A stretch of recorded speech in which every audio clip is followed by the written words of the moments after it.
नमस्कार, AB star news देख रहे हैं आप और देश लाइव में मैं हूं आपके साथ सोहन सिंह।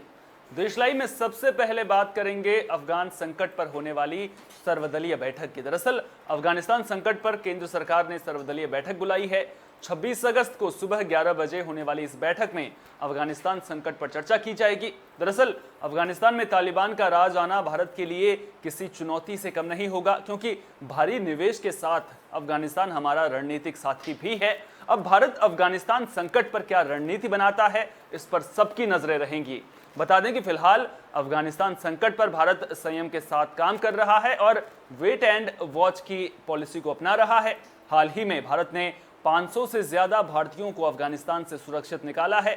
भारत के विदेश मंत्री एस जयशंकर ने हाल ही में बयान दिया था कि अफगानिस्तान के मसले पर भारत की पूरी नजर है और हर तरीके से इस पर चर्चा जारी है। ऐसे में देखना दिलचस्प होगा कि सर्वदलीय बैठक के बाद भारत अफगान संकट पर क्या रणनीति अपनाता है। वहीं आपको बता दें कि विपक्षी जो है भारत सरकार की नीति को लेकर के भी सवाल उठा रहे थे कि आखिर भारत वेट एंड वॉच की पॉलिसी को क्यों अपना रहा है, कोई ठोस कदम क्यों नहीं उठा रहा है। तो कहीं ना कहीं सरकार अपनी ओर से पूरी कोशिशें कर रही है कि आखिर जो विपक्षी पार्टियां हैं उनका अफगानिस्तान संकट को लेकर के क्या मत है, जो विपक्षी पार्टियां हैं उनके सुझाव क्या हैं।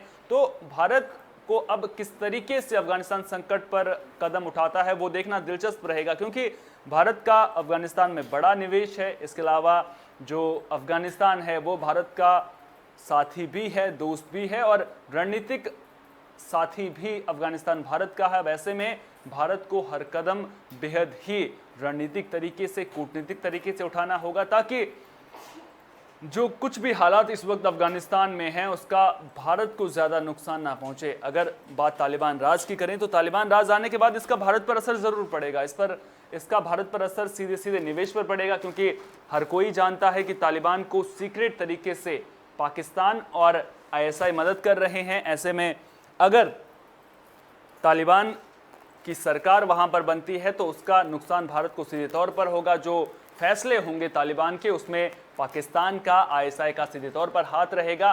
तो अब नजरें सर्वदलीय बैठक पर रहेंगी। सर्वदलीय बैठक में क्या कुछ फैसला किया जाता है ये देखना भी दिलचस्प रहेगा।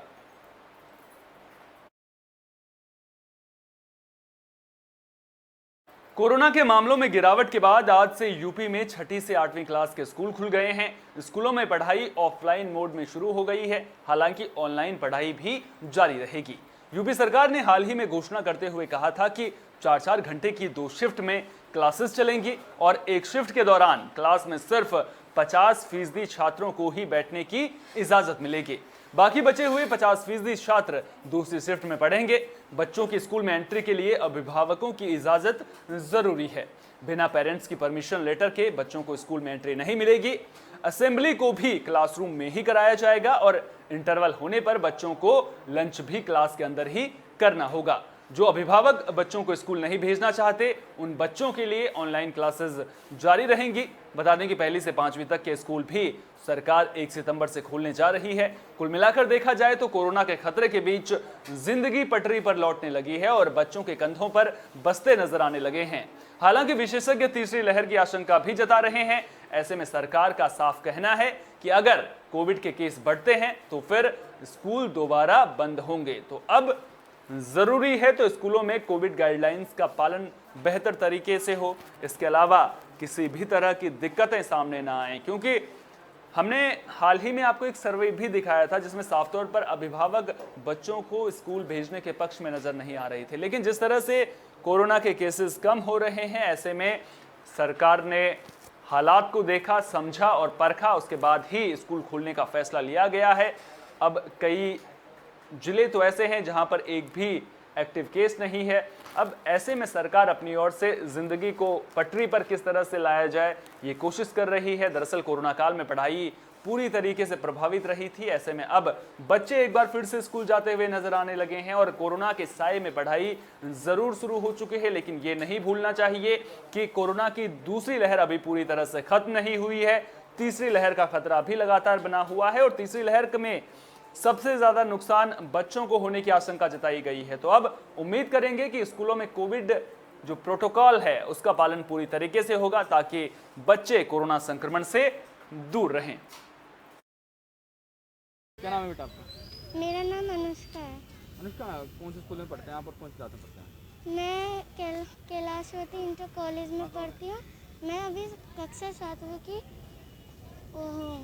क्षेत्र में। आप छात्रा हैं।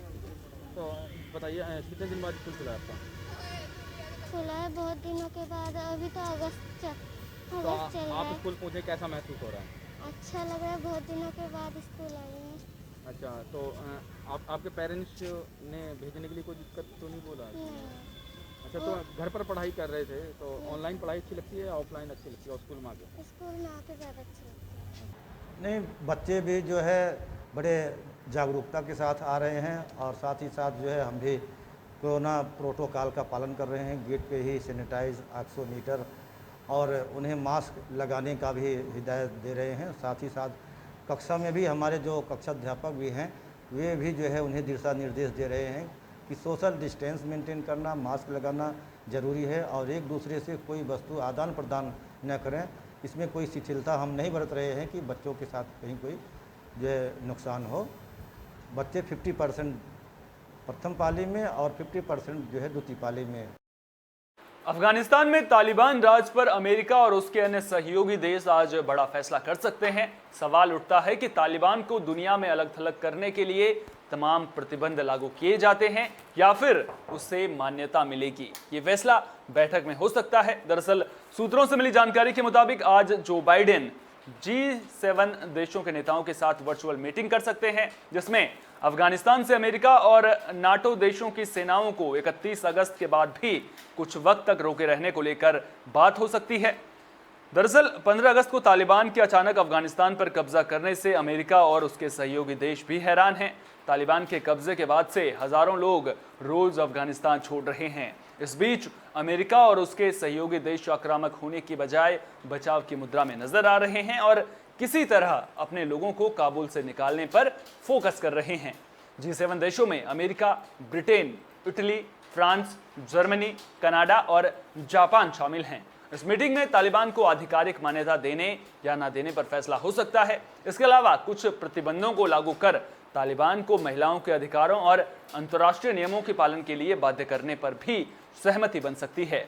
अमेरिका में ब्रिटिश राजदूत कारेन पियर्स ने कहा कि इस मीटिंग में बोरिस जॉनसन मिलकर समाधान निकालने पर जोर दे सकते हैं।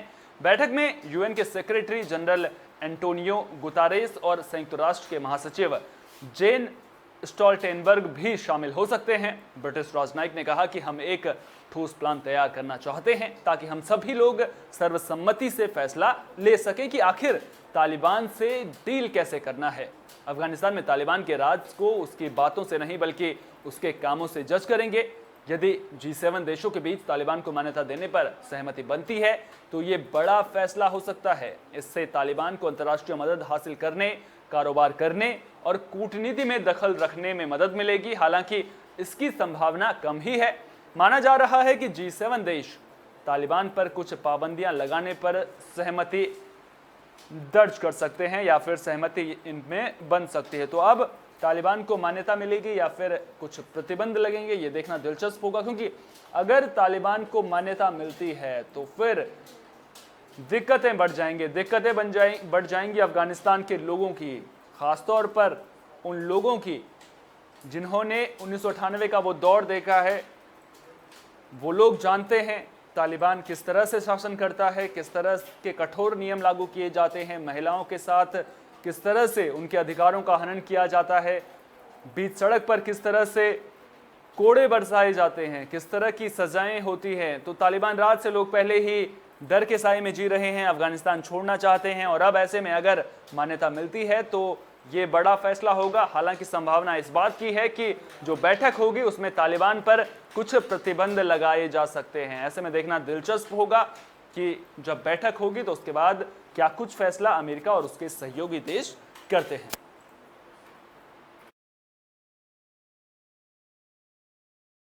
संयुक्त राष्ट्र शरणार्थी उच्चायुक्त यानी कि UNHCR ने पड़ोसी देशों से अफगानिस्तान के शरणार्थियों की मदद करने की अपील की है।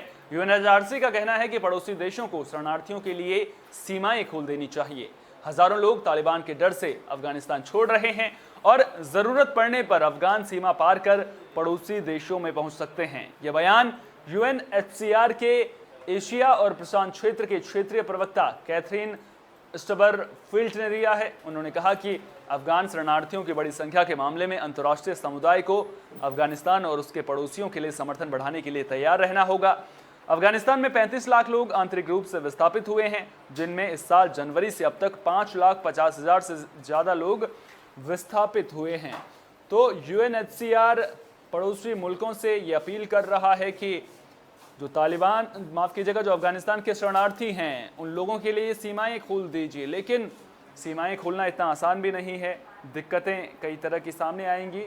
हालांकि जो देश हैं वो लगातार मदद भी कर रहे हैं। अब ऐसे में देखना दिलचस्प होगा कि यूएनएचसीआर की इस अपील का क्या कुछ असर देखने को मिलता है।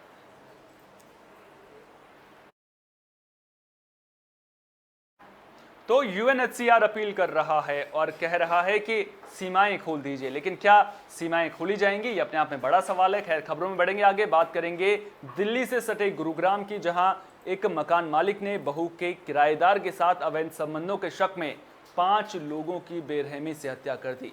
जिन लोगों का कत्ल किया गया उनमें 2 महिलाएं, 2 बच्चे और 1 पुरुष भी शामिल है। वारदात को अंजाम देने के बाद मकान मालिक ने खुद थाने में सरेंडर कर दिया। मामला गुरुग्राम के राजेंद्र पार्क थाना इलाके का है। फिलहाल पुलिस मामले की जांच कर रही है। पुलिस से मिली जानकारी के मुताबिक आरोपी को शक था कि उसकी बहू और किराएदार के बीच अवैध संबंध है, जिसके कारण गुस्से में आकर उसने अपनी बहू, किराएदार की पत्नी और 2 बच्चों का कत्ल कर दिया। फिलहाल पुलिस मामला दर्ज कर जांच में जुट गई है।